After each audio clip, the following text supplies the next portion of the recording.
Hoy hablaremos acerca del vuelo de alta velocidad desde el punto de vista de la aerodinámica.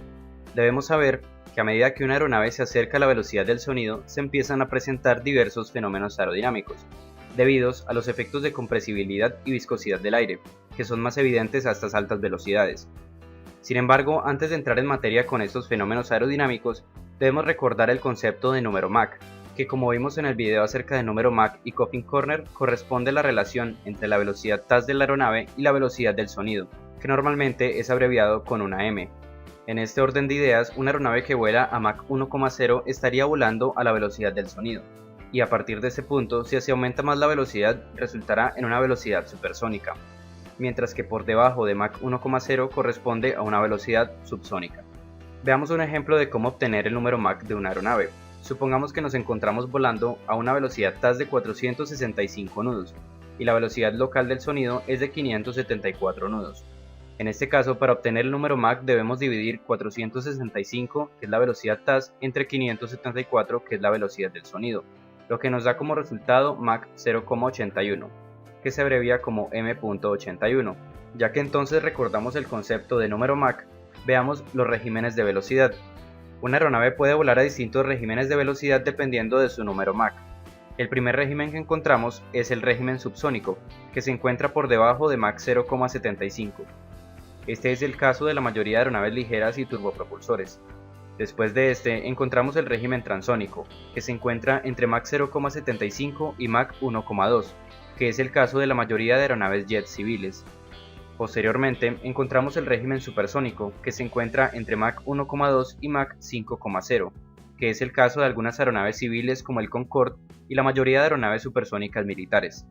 Después de ese régimen encontramos el régimen hipersónico, que se encuentra por encima de Mach 5,0, donde encontraríamos la mayoría de aplicaciones de misiles y balística militares, al igual que algunos programas espaciales de reingreso a la atmósfera.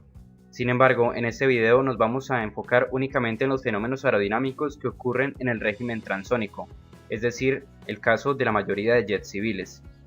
Cabe aclarar que cada uno de estos regímenes de velocidad cuenta con ciertas características. Por ejemplo, el régimen subsónico, que se encuentra por debajo de Mach 0,75, se caracteriza porque todo el flujo alrededor de la aeronave tiene una velocidad inferior a Mach 1,0, es decir que todo el flujo es subsónico. El régimen transónico entre Mach 0,75 y Mach 1,2 se caracteriza porque podríamos encontrar tanto flujo de aire con una velocidad inferior a Mach 1,0 como también flujo de aire por encima de Mach 1,0 en algunas partes de la aeronave. De allí su nombre transónico, ya que se está efectuando la transición de un flujo subsónico a un flujo supersónico. Posteriormente, el régimen supersónico entre Mach 1,2 y Mach 5,0 este se caracteriza porque todo el flujo de aire alrededor de la aeronave es superior a Mach 1,0. Como dijimos al principio, entonces vamos a enfocarnos en los fenómenos que ocurren en el régimen transónico. Para poder entender cuándo empiezan a ocurrir estos fenómenos, debemos saber que aunque una aeronave vuela a una velocidad subsónica, es posible que en algunas partes de la aeronave se observe un flujo supersónico. Por ejemplo, supongamos que una aeronave se encuentra volando a Mach 0,81. Esto significa que el flujo de aire que golpea el perfil alar tiene una velocidad de Mach 0,81, que como sabemos es una velocidad subsónica. Sin embargo, al pasar a través de un perfil aerodinámico, el flujo de aire sufre cambios en su presión y en su velocidad. Más concretamente, en el extrados del perfil en la parte superior, el flujo de aire sufre una aceleración, es decir, un aumento de velocidad y una reducción en su presión. De esta manera produce sustentación. Sin embargo, esta velocidad del flujo puede aumentar tanto que puede alcanzar Mach 1,0.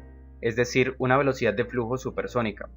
Así que, como podemos ver, aunque la aeronave esté volando a Mach 0,81, algunas partes de la misma, como por ejemplo el extrados de este perfil, cuenta con un flujo supersónico, a una velocidad de Mach 1,0.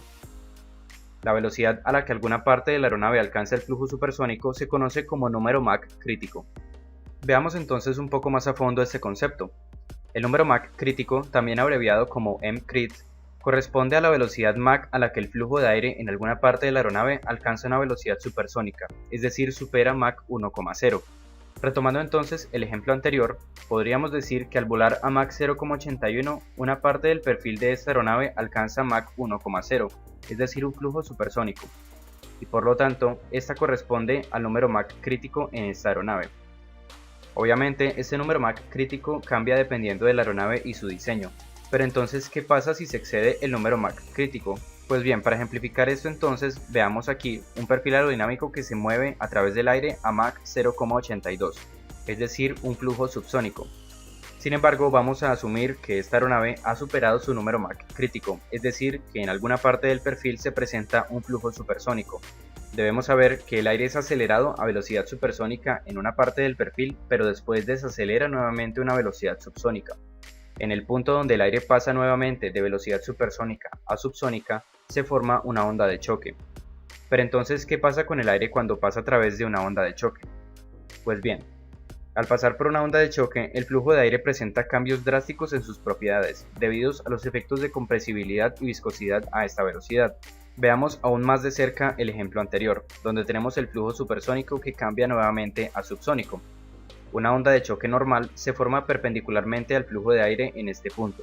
Digo una onda de choque normal ya que existen diferentes tipos de ondas de choque.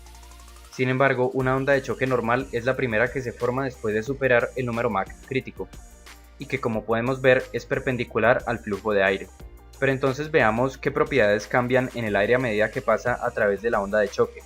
La primera y más evidente es que reduce su velocidad, nuevamente a una velocidad subsónica. Junto con esta reducción de velocidad podríamos observar un aumento de presión y temperatura, y un aumento general de su densidad. La combinación entonces de estos cambios genera que la energía del flujo de aire se reduzca, y por lo tanto induzca una separación del flujo, justo igual que como se induce una separación del flujo a altos ángulos de ataque. Ahora, esta separación del flujo, combinado con el cambio abrupto de presión y densidad del aire, generan una gran resistencia al avance, conocida como resistencia de onda. Si observamos aquí una gráfica de resistencia total producida contra velocidad, podríamos observar que la resistencia aumenta a medida que aumenta la velocidad, debido al incremento en resistencia parásita. Sin embargo, una vez se alcanza el número Mach crítico y se supera, la resistencia aumenta drásticamente, y al aumentar la resistencia, el empuje requerido aumenta también. Pero entonces, ¿qué pasa si la aeronave continúa aumentando su velocidad?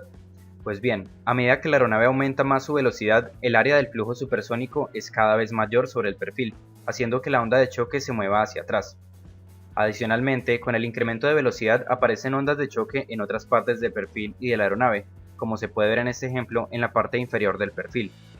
Estas ondas de choque se siguen moviendo hacia atrás hasta que alcanzan el borde de salida del perfil cuando la aeronave como tal alcanza Mach 1,0.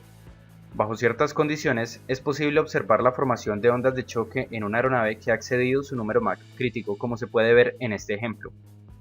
Y, además del incremento de resistencia, la separación del flujo sobre el perfil causa problemas de estabilidad y control en la aeronave.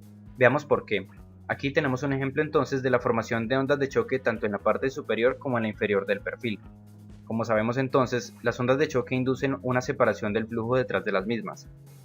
Esta separación del flujo provoca una reducción de la sustentación y cambios en la posición del centro de presión, debido a la nueva distribución de presiones a lo largo del perfil. Adicionalmente, si en el borde de fuga del perfil hay una superficie de control, como por ejemplo un alerón, esta perderá su efectividad, debido justamente al flujo turbulento que la rodea. Pero la separación del flujo no solamente afecta a las superficies en los planos como los alerones, sino también las superficies del empenaje. Veamos por qué. Aquí tenemos un ejemplo de una onda de choque que se forma en la parte superior de un perfil, y en la parte posterior tenemos el estabilizador horizontal y el elevador. El flujo turbulento producto de la separación inducida por la onda de choque llega al estabilizador horizontal y al elevador, lo que reduce su efectividad y su capacidad de estabilidad en movimientos de cabeceo. Adicionalmente a esto, este flujo turbulento en el estabilizador provoca vibración en toda la aeronave, lo que es conocido como bataneo de Mach o Mach buffet. Otra condición que puede afectar la estabilidad de la aeronave es los cambios en la posición del centro de presión. Al cambiar la posición del centro de presión se producen momentos de cabeceo. Por ejemplo, si el centro de presión se mueve hacia adelante, se produce un momento de cabeceo arriba, mientras que si el centro de presión se mueve hacia atrás, se produce un momento de cabeceo abajo. A medida que la onda de choque se desplaza hacia atrás, el centro de presión también lo hace, lo que causa una fuerte tendencia de cabeceo abajo, conocida como Mach Tuck. La tendencia de Mach Tuck puede contrarrestarse con un diseño de cola en T, ya que de esta manera el flujo turbulento de separación de la onda de choque no llega al estabilizador ni al elevador, y aunque el centro de presión se mueve hacia atrás con la onda de choque, la efectividad del elevador puede reducir la tendencia de cabeceo abajo. Adicionalmente, algunas aeronaves cuentan con un sistema conocido como Mach Trim, que automáticamente compensa la tendencia de cabeceo a medida que aumenta el número Mach. Como vimos entonces, los efectos adversos de las ondas de choque se presentan al superar el número Mach crítico, y estos reducen el rendimiento de la aeronave incrementando los costos de operación y diseño. Por ejemplo, si una aeronave tiene un número Mach crítico de 0,75, al exceder este número Mach crítico se obtiene un rendimiento reducido y por lo tanto un vuelo menos eficiente. Pero si esta aeronave pudiera aumentar su número Mach crítico, por ejemplo, a 0,82, podría volar más rápido sin alcanzar estos efectos adversos de las ondas de choque. Así que el objetivo de los diseñadores es hacer que el número Mach crítico sea el mayor posible, es decir, que aumente. Y una de las técnicas más utilizadas para realizar esto es por medio del sweep back, o el ángulo flecha. Este es el ángulo formado por los planos con respecto al eje lateral, como se puede ver en esta imagen. Al incrementar este ángulo se logra aumentar el número Mach crítico considerablemente, pero veamos por qué. La formación de ondas de choque depende de la velocidad del flujo perpendicular al borde de ataque, únicamente de este. Es decir, que en este ejemplo podríamos ver el flujo que pasa a través de este plano, que en ese ejemplo tiene una velocidad de Mach 0,85. Sin embargo, ya que el plano se encuentra inclinado, podríamos dividir este flujo en dos componentes. Un componente paralelo al borde de ataque y un componente perpendicular al borde de ataque. Como vimos entonces, la formación de ondas de choque depende de la velocidad del flujo perpendicular al borde de ataque, el que estamos viendo en este ejemplo. Y al estar entonces el plano inclinado, este flujo tiene una velocidad menor, en este ejemplo de Mach 0,71. Esto da como resultado que la aeronave pueda volar a mayor velocidad sin experimentar la formación de ondas de choque. Sin embargo, un ángulo flecha excesivo produce una reducción en la efectividad de los flaps y unas características de pérdida no deseadas en la mayoría de los casos. Así que se deben tener en cuenta las características de vuelo a baja velocidad y a alta velocidad para poder así elegir un ángulo flecha adecuado. Además de estas consideraciones, el uso de los alerones convencionales a alta velocidad puede causar momentos de torsión excesivos en la estructura. Como se puede ver en este ejemplo, con alta velocidad la deflexión de los alerones supone una gran carga estructural sobre los planos. Una solución de diseño para esto es el uso de flaperones como alerones de alta velocidad. De esta manera entonces, los alerones exteriores se bloquean después de cierta velocidad, haciendo que los flaperones produzcan el alabeo únicamente. Con el uso de estos dispositivos se reducen los momentos de torsión al aplicar la fuerza más cerca del centro de gravedad, reduciendo entonces así la carga estructural.